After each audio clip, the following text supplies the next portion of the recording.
ভাই রে ভাই, মাস শেষ হওয়ার আগে পকেটের যা অবস্থা হয়েছিল, ভাবলাম নতুন বাজেট এলে হয়তো মানি ব্যাগটা একটু হাসবে, কিন্তু একদম ঠিক ধরেছেন। পশ্চিমবঙ্গের নতুন বিজেপি সরকারের প্রথম ফুল টাস বাজেট চলে এসেছে। অর্থমন্ত্রী স্বপন দাশগুপ্ত মহাশয় এমন একখানা বাজেট পেশ করেছেন, যা শুনে কেউ খুশিতে নাচছে, তো কেউ ক্যালকুলেটর নিয়ে মাথায় হাত দিয়ে বসেছে। আজকের ভিডিওতে আমরা একদম সহজ ভাষায়, কোনো বোরিং জ্ঞান না দিয়ে মজার ছলে বুঝবো এই বাজেট আপনার পকেটে টাকা ঢালবে নাকি শুধু স্বপ্ন দেখাবে। লাইক আর সাবস্ক্রাইব বাটনটা প্রেস করে দিন। চলুন শুরু করা যাক। সবচেয়ে বড় ধামাকা দিয়ে শুরু করা যাক। দিদির জামানার লক্ষ্মীর ভান্ডার এখন অতীত। মোদিজির ডবল ইঞ্জিন সরকার এসে নাম বদলে করে দিয়েছে অন্নপূর্ণা যোজনা। তবে শুধু নাম বদলায়নি বস, টাকার অঙ্কটাও বদলেছে। এখন যোগ্য মহিলারা প্রতি মাসে সরাসরি পাবেন ৩,০০০ টাকা। হ্যাঁ, একদম ঠিক শুনেছেন, ৩,০০০। মা বোনেরা তো খুশিতে আত্মহারা। তবে একটা ছোট্ট টুইস্ট আছে।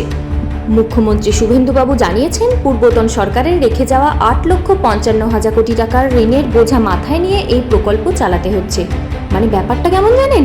নিজের পকেটে টান, তাও শাশুড়িকে সোনার হার দান। তবে যাই হোক, মহিলাদের পকেট এখন ফুল টু টাইট। এবার আসি রাজ্যের যুব সমাজের কথায়। যারা এতদিন চাকরি কোথায় বলে চিৎকার করছিলেন, বাজেটে ঘোষণা করা হয়েছে এক ধাক্কায় ১,০০,০০০ সরকারি চাকরি দেওয়া হবে, যার মধ্যে ২০,০০০ পুলিশ আর ৫০,০০০ শিক্ষক নিয়োগ হবে। আর শুনুন, ছেলেদের একটু মন খারাপ হতে পারে, কারণ এই ১,০০,০০০ মধ্যে ৩৩% সিট কিন্তু মহিলাদের জন্য ফিক্সড। মানে লেডিস ফার্স্ট এখানেও চলছে ভাই। আর যারা এখনো চাকরি পাননি, তাদের জন্য আসছে যুব শক্তি প্রকল্প। ফ্যামিলি ইনকাম বছরে ১,০০,০০০-এর কম হলে গ্র্যাজুয়েট পাস বেকাররা পাবেন মাসে ৩,০০০ টাকা, আর মাধ্যমিক বা উচ্চ মাধ্যমিক পাসরা পাবেন ২,০০০ টাকা। মানে এখন অন্তত বন্ধুদের সাথে চা সিঙ্গারা খাওয়ার ব্যাকআপটা সরকারই করে দিচ্ছে। তবে হ্যাঁ, ফর্ম ফিল আপ কবে থেকে শুরু হবে সেটা দেখার জন্য আমাদের চোখ চাতক পাখির মতো চেয়ে আছে। এবার আসি আমাদের মোস্ট ওয়ান্টেড টপিক, ডিএ অর্থাৎ মহার্ঘ ভাতা নিয়ে যারা এতদিন আন্দোলন করছিলেন, তাদের জন্য সরকার একেবারে লটারি লাগিয়ে দিয়েছে। এক ধাক্কায় 20% ডিএ বৃদ্ধি। রাজ্য সরকারের কর্মচারীরা এখন ভাবছেন, এতদিন পর ভগবান আমাদের দিকে মুখ তুলে চাইলেন। ১ অক্টোবর থেকে এই টাকা অ্যাকাউন্টে ঢুকবে। উৎসবের মরশুমে একেবারে ফাটাফাটি ব্যাপার ভাই। সাথে সিভিক ভলেন্টিয়ার আর গ্রিন পুলিশদেরও বেতন ২,০০০ টাকা করে বাড়ানো হয়েছে। আশা এবং অঙ্গনওয়াড়ি সহ গ্রাসরুট লেভেল কর্মীদের বেতনও সমান তালে বাড়ানো হয়েছে। মিড ডে মিল রান্নাকারী ও সহায়িকাদের বেতন মাসে ১,০০০ টাকা করে বাড়ানো হয়েছে এবং ছাত্রপিছু বরাদ্দ ১০ টাকা করে বৃদ্ধি করা হয়েছে। ১০০ দিনের কাজের আদলে তৈরি গ্রামীণ কর্মসংস্থান প্রকল্পে ১৪,০০০ কোটি টাকা বরাদ্দ করা হয়েছে এবং কর্মসংস্থান ১০০ দিন থেকে ১২৫ দিন করা হয়েছে। জোম্যাটো, সুইগি বা ওলার মতো প্ল্যাটফর্মে কর্মরত গিগ কর্মীদের জন্য নিখরচায় চার্জিং পয়েন্ট এবং পানীয় জলের বিশেষ সুবিধা দেওয়ার ঘোষণা করা হয়েছে।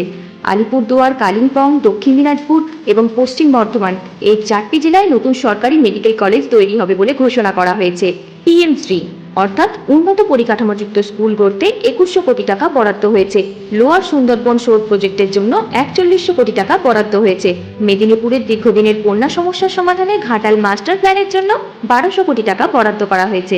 আয়ুষ্মান ভারত চালু করতে ৩১০০ কোটি টাকা বরাদ্দ করা হয়েছে। আর হ্যাঁ, আপনি যদি ভাবেন পশ্চিমবঙ্গ ছোট রাজ্য, তাহলে ভুল করছেন। অ্যাডমিনিস্ট্রেশন সামলাতে রাজ্যটাকে আরও টুকরো করে ৫টি নতুন জেলা বানানো হচ্ছে।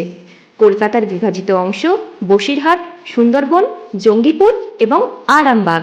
মানে এখন থেকে নতুন জেলার লোকেদের বলতে হবে, আমরা এখন আর আগের জেলায় থাকি না বস, আমাদের জেলা আপগ্রেড হয়ে গেছে। বাজেটে আরও বলা হয়েছে, কলকাতার কাছে নাকি আর একটা নতুন বিমানবন্দর হবে। খুব ভালো কথা, কিন্তু প্লেনে চড়ার টাকাটা সাধারণ মানুষের পকেটে আসবে কোথা থেকে? তার জন্য সরকার ক্যালকাটা স্টক এক্সচেঞ্জকে নাকি আবার জ্যান্ত করার প্ল্যান করছে। ভাবুন একবার, মুম্বাইয়ের দাদাদের মতো এবার কলকাতার দাদারাও ধুতি পাঞ্জাবি পরে বলবে, আজ শেয়ার বাজার কাহা গেয়া রে।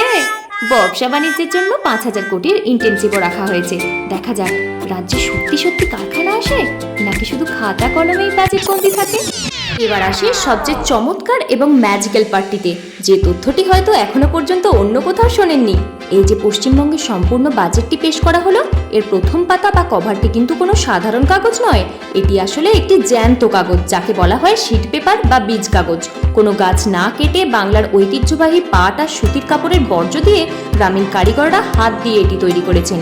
আর এর ভেতরে লুকিয়ে আছে গাঁদা ফুল বা শাকসবজির মতো জীবন্ত বীজ। তার মানে এই বাজেট পড়া শেষ হয়ে গেলে কাগজটি ফেলে না দিয়ে যদি আপনি টবের মাটিতে পুঁতে জল দেন, তবে কয়েকদিনের মধ্যেই সেখান থেকে জন্ম নেবে সুন্দর সবুজ চারা গাছ, অর্থাৎ শূন্য বর্জ্য বা জিরো ওয়েস্টের এক অনন্য নজির। এখানেই শেষ নয়, এই কাগজে সাধারণ মেশিনে গরমকালিতে প্রিন্ট করা যায় না, কারণ গরমে ভেতরের বীজগুলি মারা যাবে। তাই বিশেষ ঠান্ডা বা কোল্ড ডিজিটাল প্রযুক্তিতে এই বাজেট প্রিন্ট করা হয়েছে। এই হলো 2026-27 অর্থবর্ষের বিকশিত বাংলার নতুন বাজেট। এক কথায় বলতে গেলে মহিলারা খুশি, সরকারি কর্মীরা দারুণ খুশি, বেকাররা আশায় বুক বাঁধছেন, আর ট্যাক্স দেওয়া আমজনতা ভাবছেন আমাদের টাকাটা ঠিকঠাক জায়গায় খরচ হবে তো। আপনার এই বাজেট কেমন লাগলো? দেখা হচ্ছে পরের ভিডিওতে। টাটা।